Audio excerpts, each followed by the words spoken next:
Hello everyone, and welcome to another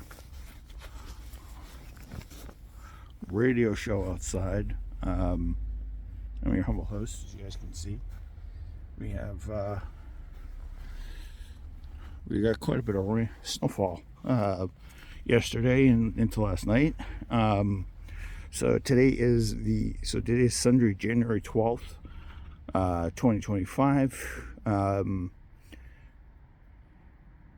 Believe it is episode number 7 this year. So, and I think it's also the 11th video overall this year. But yeah, coming to you from beautiful, snowy Massachusetts here. But yeah, it's been.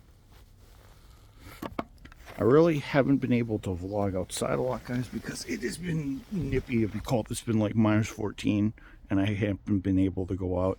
I was just out cleaning off the cars in the driveway because we're going to be using them this week. So I did my dad's truck, the Impala, and also there's Camaro because I think my dad's getting more comfortable with it being in the winter temperatures. First couple of years, he was always storing it, but you know, I think he's getting used to it. My dad's had that car. My dad bought that car in 2017. It's hilarious, but that car is now.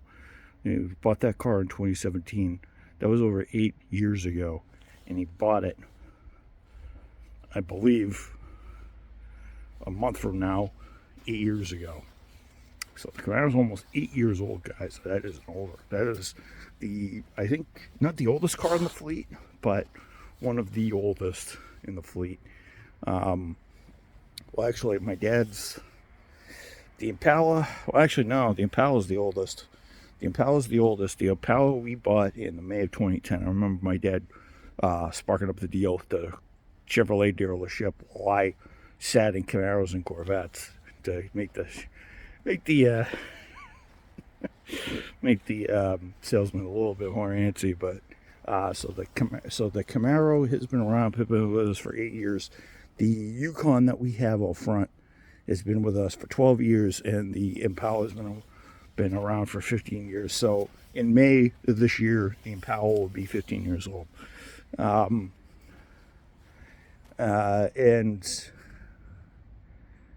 I believe the oldest car in the Camo fleet is my brother's 2006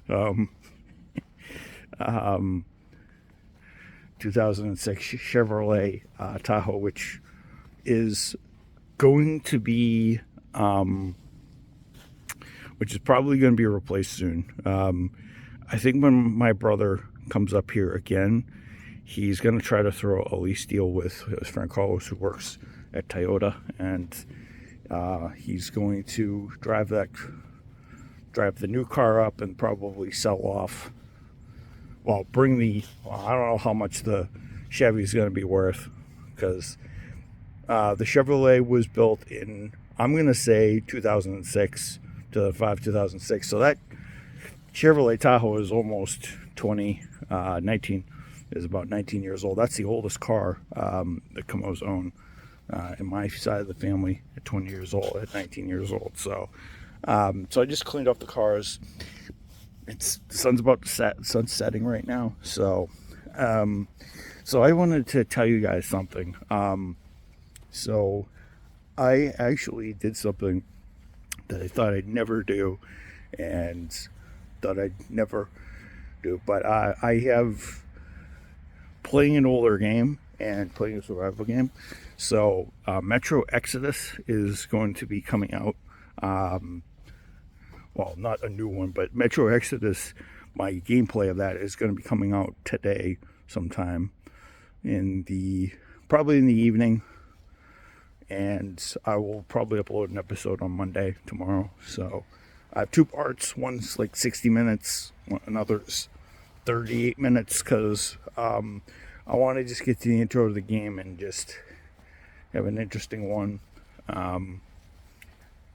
It's sort of a blind let's play because I haven't because I haven't played the game through yet. Usually most people play the games blind, but I feel you want to do that because it's more interesting. I didn't watch any. I mean, I watched one playthrough from some guy. I watched maybe the first like 20 minutes of his, the Brad Rad, the Rad Brad, or the Brad Rad, or whatever his name. I think it's the Rad Brad.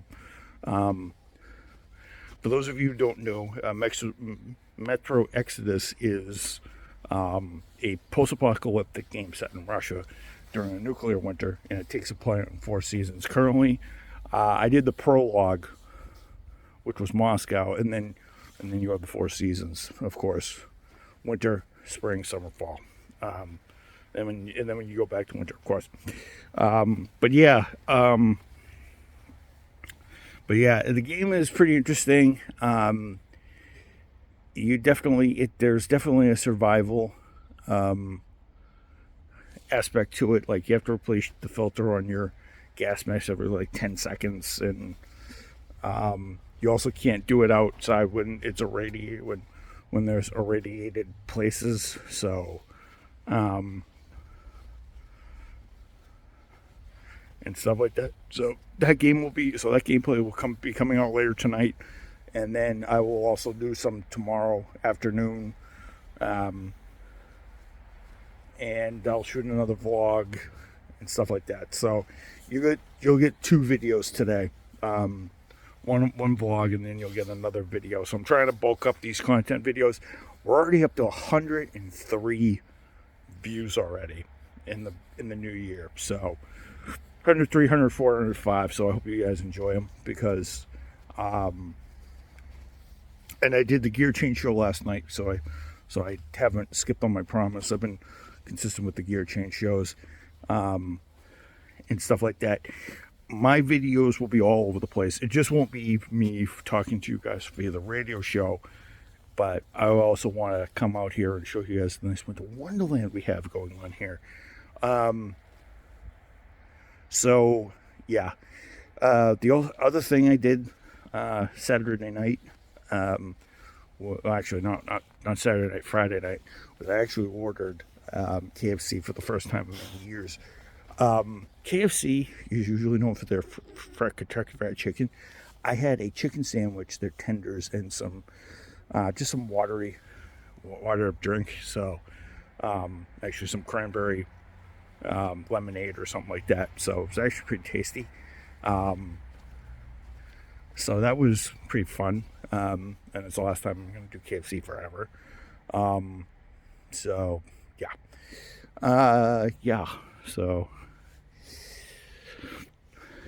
So actually, there's no snow here. Must have melted. So yeah, I'm gonna hook my.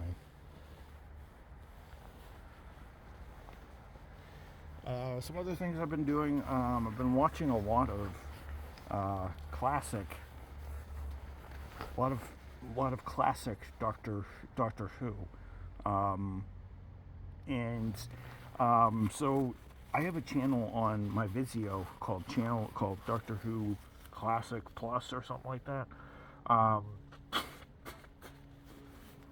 and it's just hilarious to watch all the old stories and to watch some of the old content on some of the older stories. It's hilarious.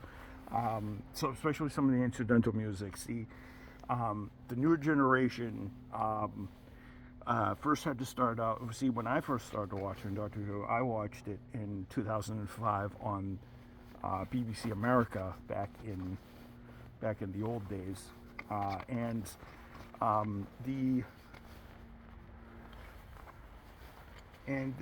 BBC was a little different. There weren't that many shows on, and there weren't that many shows on it. For those of you who don't know, it means British Broadcasting Company, not something else. So the British Broadcasting Company didn't have a heck of a lot of content on the shows. They had maybe a couple soap operas. Doctor Who was on one day, and I remember the episodes getting put out in like 2004, 2005. And I remember starting to watch it, and I remember watching Christopher Eccleston's portrayal of the Doctor, and he was pretty good. He was pretty good. He was a little wild, but just Christopher Eccleston for you. And then I remember when he regenerated, and David Tennant came along, and I watched David Tennant's stuff like that.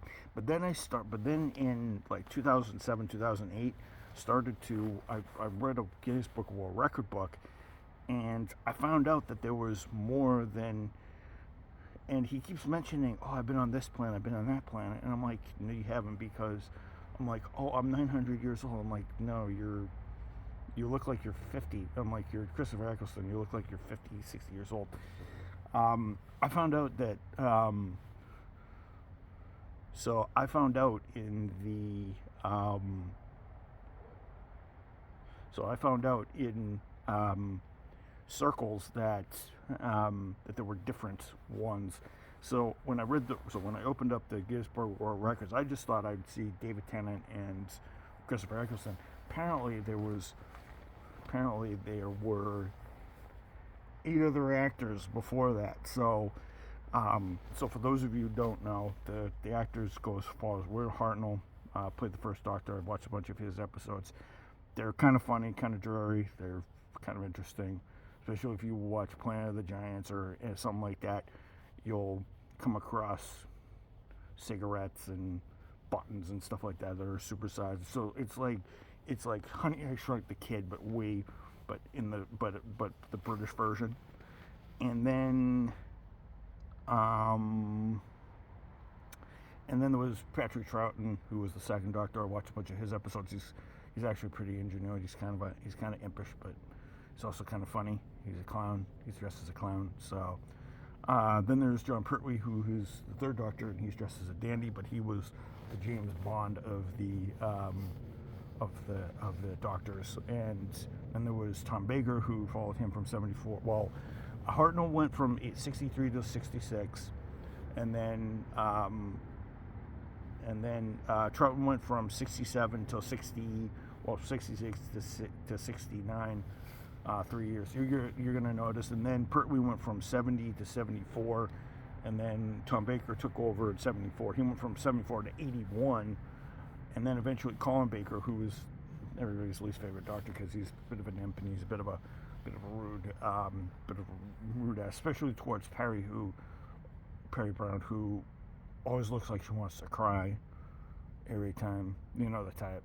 She's like, Doctor, and she wants to snip every 5 seconds. But anyway, then there was Sylvester McCoy. Well, Baker went from 84 to 86, and then 3 years, and then whatever. And then Sylvester McCoy, who's one of my favorites. Actually, John Pertwee is one of my favorites, Tom Baker, but Sylvester McCoy was one of the first classic Doctors I watched. I watched when I was younger, so he ran from 87 to 89. He was more of the funny one, comedian and / showman. And then there was Paul McGann in the movie. I watched that. He's sort of and then there's and then those are the 8 classic ones that were running between. The show got canceled, as you guys all know, in '89. But I'll tell you, during the classic run, though, in the 70s and 80s, some of the content in there was hilariously funny, especially the incidental music that would play and stuff like that. They'd have some weird, kooky, and the costumes were hilarious and stuff like that. So, I think my favorite. There's a lot of them that have really good incidental music and kooky incidental music, but I think my favorite one out of all of the ones would be Doctor Who and the Silurians, or as the Doctor likes to call it, hello, you're a Silurian, because they enunciate, because the British enunciate stuff all weird. It's Silurian. It's Silurian to us, but it's Silurian to them. You're a Silurian. Because the way I love how it enunciates. Though not as. And that was another thing. The language in there. The language was all technical speak, and you had to look it up and stuff like that. It was very good for science fiction, even though some of it was a little over the top. My favorite scene from the Fourth Doctor's would be, well, I have a couple. I have one where he calls Harry Sullivan an imbecile, or an imbecile. He'll sit there, when Harry Sullivan, he's one of the companions, but he'll be like, Harry Sullivan is an imbecile. And then, but one of the greatest ones was when it was Sarah Jane's, or Elizabeth Sladen's second to last story, or penultimate story, which was Mask of Mandragora, or I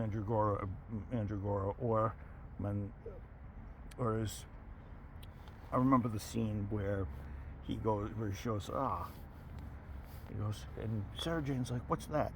And it's clearly blue paint with little styrofoam bits in it through a whirlpool in a sink, but he calls it a constellation / a living entity, an intelligent, and she's like, Doctor, what's that? And he's like, that's the Mandragora helix. That's the Mandragora helix. And I'm like, it's Mandragora, Doctor. But again, it's his enunciation, because he's British and he's an intelligent being, so he's got to. So it's the mask. So a lot of people went around, and I bet you a lot of people went around in the. A lot of people talked in English classes and enunciation classes and all that stuff, and said that every single day back in the mid-70s, and getting corrected a lot in English classes and stuff like that. It's a Mandragora helix. I thought we avoided it. But he always had some amazing ones. And then the second one was the companion screaming for him, like when they were getting. I was always a big fan of. I was the only out of all the companions. I was always a big fan of Sarah Jane. I'm a big fan of Sarah Jane, Joe Grant. Though Ace, who accompanied the Seventh Doctor, was a little bit on her own, and she was more self-sufficient. Liz Shaw was also the same thing. But yeah, the show is really cool. I really like it, and I hope they keep on. And they also have a YouTube channel. Doctor Who Classic is now a YouTube channel, and British Broadcasting Company, please upload more. Those are great stories, and stuff like that. But yeah, do give it a go. It's very great if you're into sci-fi. Please, if you were into the classic series as a kid over in Britain or over here, you guys will like a lot of the stories from John Pertwee and Todd Baker, because that's who most people in the 70s and 80s grew up with. So. But I do give it my seal of approval. It's a great website, and it's also a great thing if you have Vizio Plus. So yeah, I will leave you guys. I will go inside because I'm not freezing, but my hands aren't that bad. My hands aren't that bad. I think my hands are warming up a little bit more. I'm going to go inside and warm up a little bit. So, but yeah, I hope you guys enjoy your week. Hope you guys had fun times, and well, let's begin again. Alright, guys, I'll upload this as soon as I get in the house, and then I will upload the gameplay a little bit later, and then you guys will get your 2 videos for the day. I hope you guys enjoyed this. Good night. Good day for episode. I believe it's episode 7. Yeah, it's episode 7. Yeah, it's episode 7, and I believe it's 576 overall. So, so let's strive to make more than. So let's strive to get our view count into the 700s this year. It's definitely going off to a good start. So, our video count is looking off to a good start. So, I will join you guys tomorrow. I have 2 doctor's appointments tomorrow. I have one for a eye doctor, and then I have my sleep study results to go over tomorrow. It should be interesting. But yeah, peace out. I'll see you guys later. Hope you guys don't go away, and for those of you in the Northeast, enjoy this wintry weather. Thank you.